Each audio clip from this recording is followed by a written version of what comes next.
Secundaria segundo grado. Ciencias. Física. Fuerzas en equilibrio.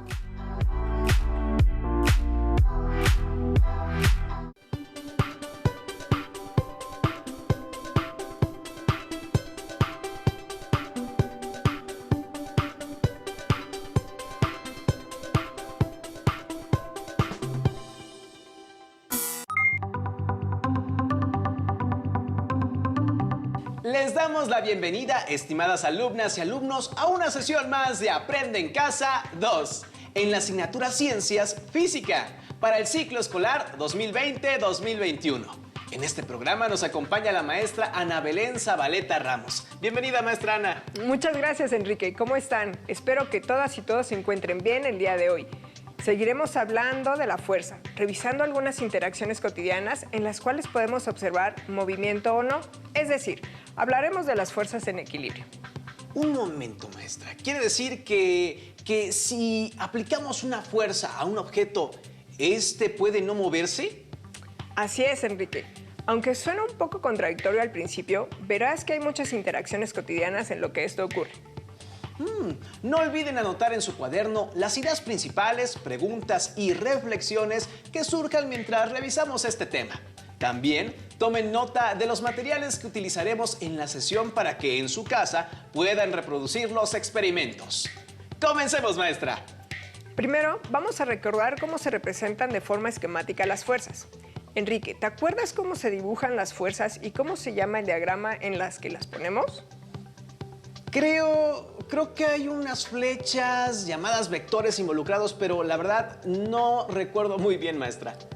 En ese caso, vamos a repasarlo viendo el siguiente video.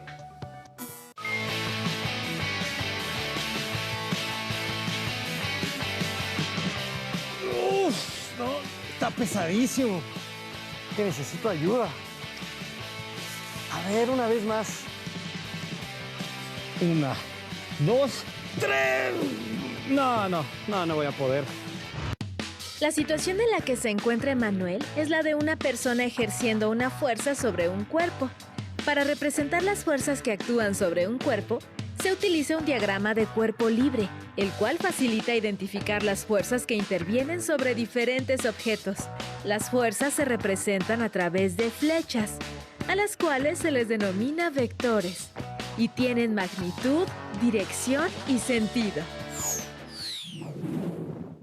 Cuando un cuerpo está apoyado en una superficie, se identifican dos fuerzas. Un tipo de fuerza es el peso, el cual se identifica con una letra W minúscula y en cursiva, y se representa con un vector en posición vertical con dirección hacia abajo. Otro tipo de fuerza es la fuerza normal, misma que se representa con una letra N mayúscula, y que se define como la fuerza que ejerce una superficie sobre un cuerpo apoyado sobre ella. La fuerza normal es de igual magnitud y dirección que el peso, pero en sentido contrario. Esta fuerza se relaciona con la tercera ley de Newton, también conocida como ley de acción y reacción, ya que la superficie ejerce sobre el cuerpo una fuerza de la misma magnitud y de sentido contrario. Ahora bien, si un objeto está suspendido en lugar de estar apoyado en una superficie, entonces la fuerza que contrarresta al peso es la fuerza de tensión, pero en sentido contrario. La fuerza de tensión se representa con una letra T mayúscula. Veamos algunas situaciones en donde las fuerzas actúan sobre los diferentes cuerpos y la manera en que estas situaciones se representan en un diagrama de cuerpo libre. Observa la caja que está sobre la mesa. En esta situación hay dos fuerzas actuando sobre la caja y la mesa. Estas fuerzas son el peso y la fuerza normal. Para hacer el diagrama de cuerpo libre, se utiliza un plano cartesiano, sobre el cual se trazan los vectores que indican la magnitud, el sentido y la dirección de las fuerzas. Después de ver este video, pude recordar lo que hemos revisado en las sesiones anteriores, que las fuerzas se representan con vectores, los cuales se dibujan en un diagrama de cuerpo libre y que en este pueden indicar todas las fuerzas que estén aplicándose a un cuerpo. No lo hubiera podido explicar mejor.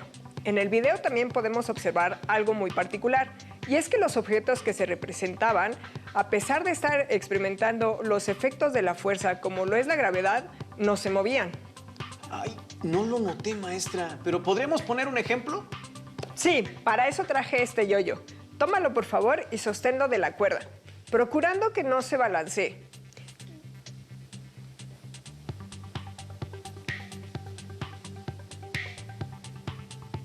Muy bien, dime Enrique, ¿qué fuerzas actúan sobre el yoyo ahora que no se mueve mucho? Pues se me ocurre que el peso, producto de la atracción gravitacional de la Tierra, está actuando hacia abajo. Muy buena observación, pero si solo actuara el peso, ese yoyo caería. Seguramente. Sin embargo, está sostenido por algo. Por la cuerda, ¿no? La cuerda está ejerciendo una fuerza hacia arriba que sostiene el yoyo y a esa fuerza se le conoce como tensión, ¿no? Es correcto, pero también pasa algo muy particular con la magnitud de esas fuerzas. Como el yoyo no se mueve, quiere decir que la magnitud de la tensión es igual a la magnitud del peso del yoyo. En otras palabras, las dos fuerzas tienen la misma magnitud y dirección, pero sentidos opuestos. Maestra, ¿le parece bien si hacemos el diagrama de cuerpo libre del yoyo para entenderlo mejor? Excelente idea. Primero vamos a representar a nuestro yoyo con un círculo. Dime, Enrique, ¿en qué dirección está actuando el peso del yoyo? Hacia abajo. El peso siempre apunta hacia abajo y lo tenemos que representar con un vector que tenga la punta hacia abajo. Muy bien, entonces solo nos queda representar el vector de la tensión, que en este caso sigue la misma dirección de la cuerda que sostiene al yoyo y apunta hacia arriba, justo en el sentido opuesto al vector del peso. Para que nuestro diagrama de fuerzas realmente represente lo que estamos observando, debemos tener cuidado de que ambos vectores sean del mismo tamaño, es decir, que representen las fuerzas de la misma magnitud. Supongo que eso es porque si no fueran de la misma magnitud, no habría equilibrio. Así es, si colocáramos ambos vectores uno junto al otro, veríamos que son iguales en magnitud, pero en sentido opuesto. Por lo que al sumarse se anulan y nos queda una fuerza total igual a 0 newtons. Maestra, ¿y esto de que las fuerzas se anulen solo ocurre cuando hay dos fuerzas o también puede pasar si un cuerpo experimenta más de dos? Para responder tu pregunta, veamos lo siguiente. Si un objeto estuviera aislado de todo en el universo, no interactuaría con nada, por lo tanto, no sentiría ninguna fuerza y estaría en equilibrio. Pero esta condición es casi imposible. Lo más común es que un objeto está interactuando con varias fuerzas que se anulan entre sí, permitiendo que el objeto permanezca en equilibrio. ¡Qué interesante, maestra! Pudimos ver que tres fuerzas estaban actuando sobre esa manzana y esta no se movía, a pesar de que las fuerzas se encontraban todas en diferentes direcciones. No como la tensión y el peso en el yoyo, que estaban sobre la misma línea. Enrique, vamos a hacer otro experimento en donde observamos varias fuerzas, no solo tres. Suena muy interesante, maestra. ¿Qué vamos a usar en el experimento? Solo necesitamos una base de madera y 11 clavos. Ustedes que están en casa, con ayuda de un adulto, vamos a clavar uno de los clavos en la base de madera. Debemos asegurarnos que el clavo esté bien fijo. Enrique, observa cómo voy a colocar los clavos restantes. Primero, uno sobre la mesa. Después voy a ir colocando 8 clavos, pero de forma perpendicular al que puse primero, alternando la dirección del clavo.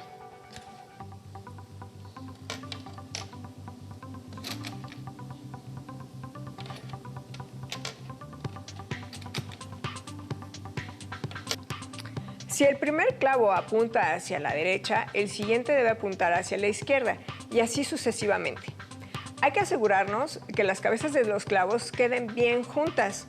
Ahora, voy a poner el último clavo sobre la cabeza de los otros.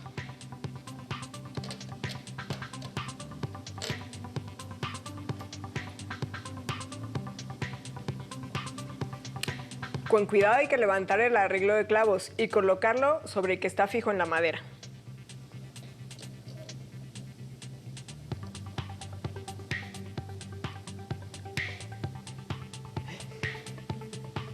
Maestra, a mí usted no me engaña. En la cuarentena tomó clases de magia. Esto no es ningún acto de magia, Enrique. Observa detenidamente el sistema y dime qué fuerzas puedes identificar. Pues... el peso, ¿no? ¿No, maestra?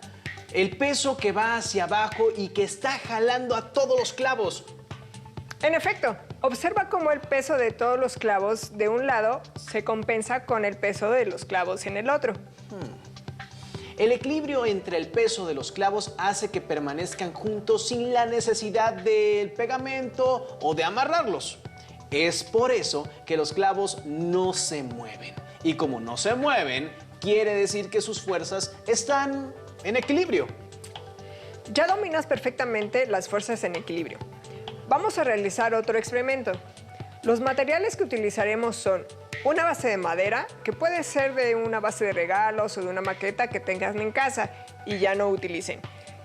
Si no tienen, pueden sustituirla por un libro de pasta dura o hasta con una tabla para picar de las que se utilizan en la cocina. Además, necesitaremos una goma y un estuche para lápices. Aquí tenemos el material necesario. Y maestra, ¿qué debemos hacer con el material? Vamos a colocar la tabla sobre la mesa de tal modo que no tenga nada enfrente. Luego sobre la mesa, cerca de una de las orillas, ponemos el estuche para lápices y la goma. Comenzaremos a levantar la madera del lado más cercano de la goma y del estuche. Esto lo haremos para generar una inclinación y que la gravedad haga lo suyo. Entonces, manos a la obra. Voy alzando lentamente la madera. ¿Y qué debería de pasar? Continúa hasta que observes un cambio. Ya se deslizó el estuche, pero la goma sigue ahí. Sigue levantando la tabla hasta que resbale la goma.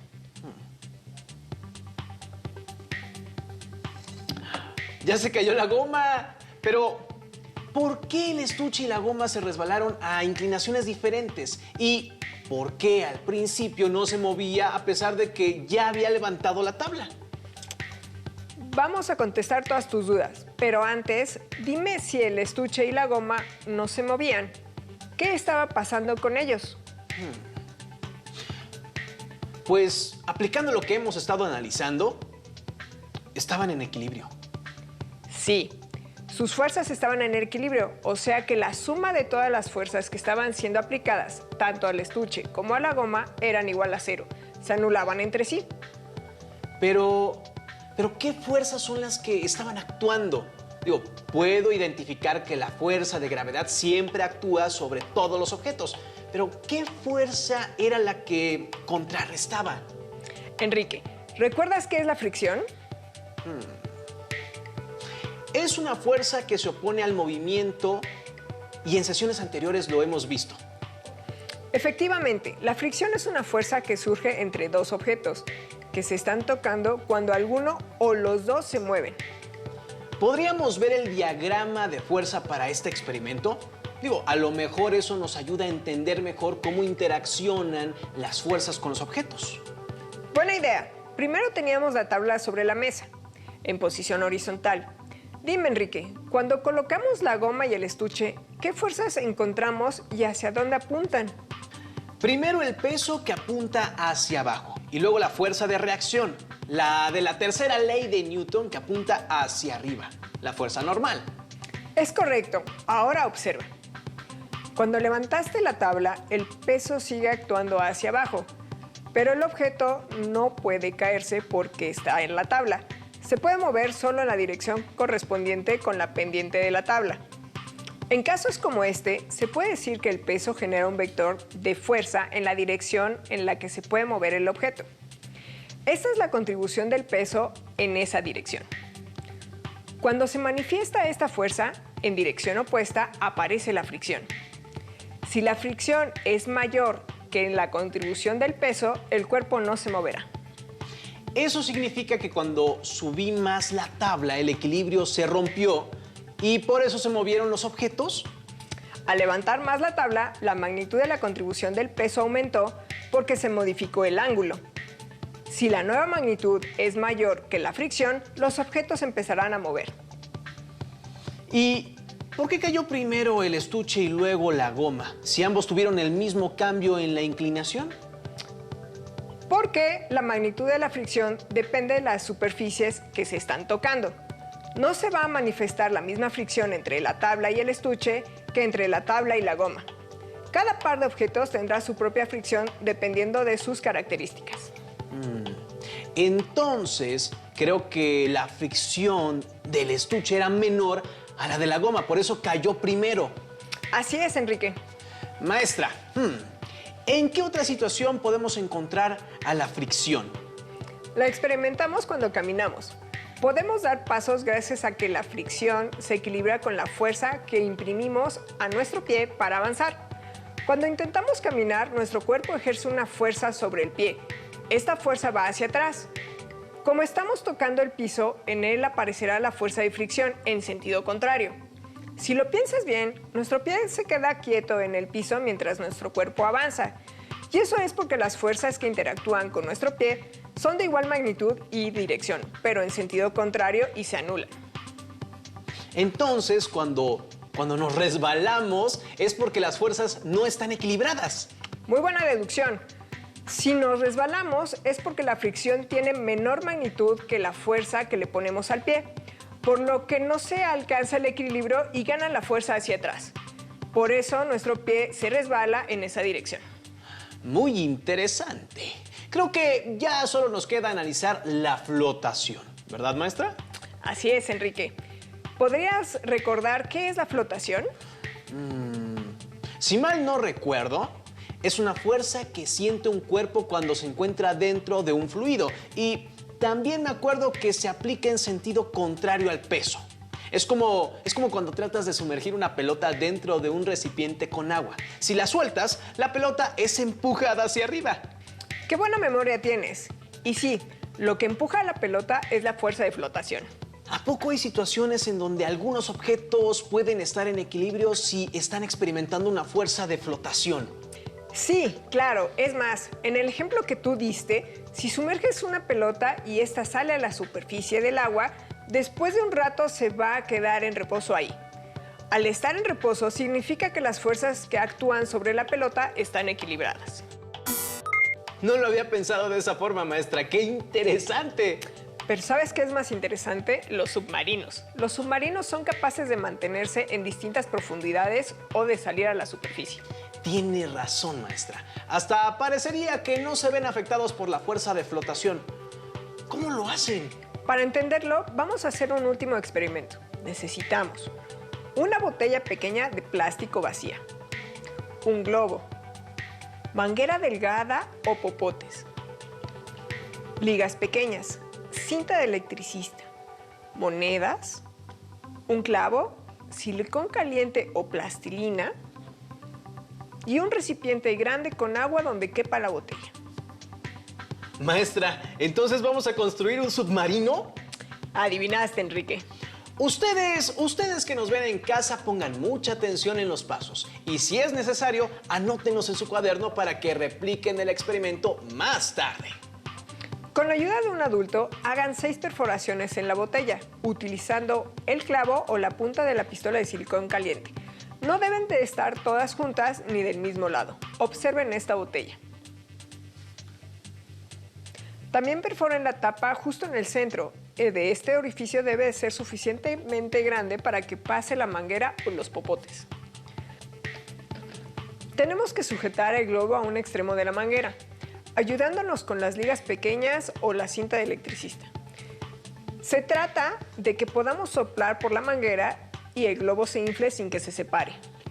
Si no conseguiste manguera como esta, enlaza varios popotes y pégalos con la cinta de electricista para que fabriques tu propia manguera. Ahora vamos a meter el extremo libre de la manguera por el orificio de la tapa y colocaremos el globo dentro de la botella. Para que nuestra manguera no se mueva, vamos a ponerle un poco de silicón o plastilina. ¿Tenemos que enroscar la tapa, maestra? Sí, por favor.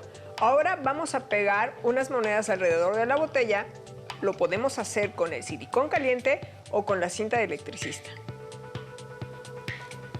Ya está listo nuestro submarino. Vamos a meterlo en el recipiente con agua.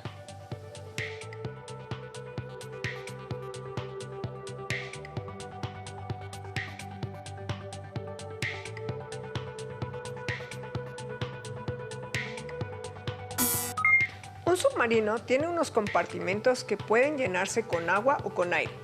Cuando se llenan con agua, el submarino ejerce una fuerza hacia abajo de magnitud mayor a la fuerza de flotación que produce el agua sobre él. Por eso se puede sumergir. En el momento en el que ambas fuerzas tengan la misma magnitud como están aplicadas en sentidos contrarios, se anularán y el submarino estará en equilibrio. Entonces, ni subirá ni bajará. Si la tripulación del submarino desea subir o salir a la superficie, lo que hacen es llenar los compartimentos con aire comprimido. Este aire desaloja el agua y, como pasa con la pelota que es sumergida, el submarino siente una fuerza de flotación que lo empuja hacia arriba, hasta que alcanza el equilibrio. ¿Esto es equivalente a cuando deja entrar agua en el submarino? Así es. Ahora, infla el globo para que salga el agua y tu submarino pueda subir. Cuando llegue a la superficie, presiona la manguera para que no escape el aire.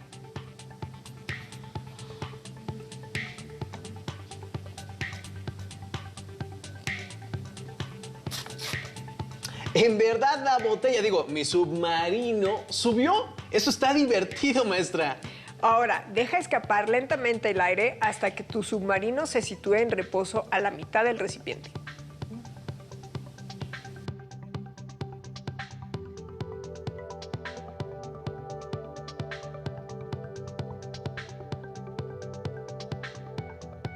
No lo puedo creer, maestra. Acabo de lograr el equilibrio con la fuerza de flotación.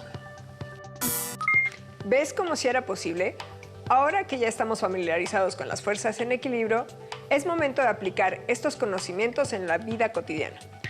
Traten de identificar otras situaciones en las que las fuerzas que interactúan estén en equilibrio.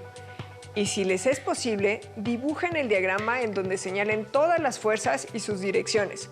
Si realizas el experimento del submarino en casa, por higiene no compartas tu dispositivo con otra persona. Recuerda que debemos extremar las medidas sanitarias. No olviden compartir lo que han aprendido el día de hoy. Y que si quieren saber más o resolver algunas dudas que les surgieron, pueden consultar su libro de texto en el tema correspondiente. Agradecemos a la maestra Ana por su gran intervención en la sesión de hoy. ¡Hasta la próxima! Si tienes dudas o necesitas ayuda, llama al Centro de Apoyo Pedagógico a Distancia. El número de teléfono para secundaria es el 55 36 01 71 23. Si requieres consultar los libros de texto en versión digital, recuerda que los puedes encontrar en la página conalitec.cep.gov.mx. Y recuerda que también cuentas con el sitio aprendeencasa.cep.gov.mx, en donde podrás ver nuevamente los videos de los programas y además encontrarás actividades para fortalecer tus aprendizajes.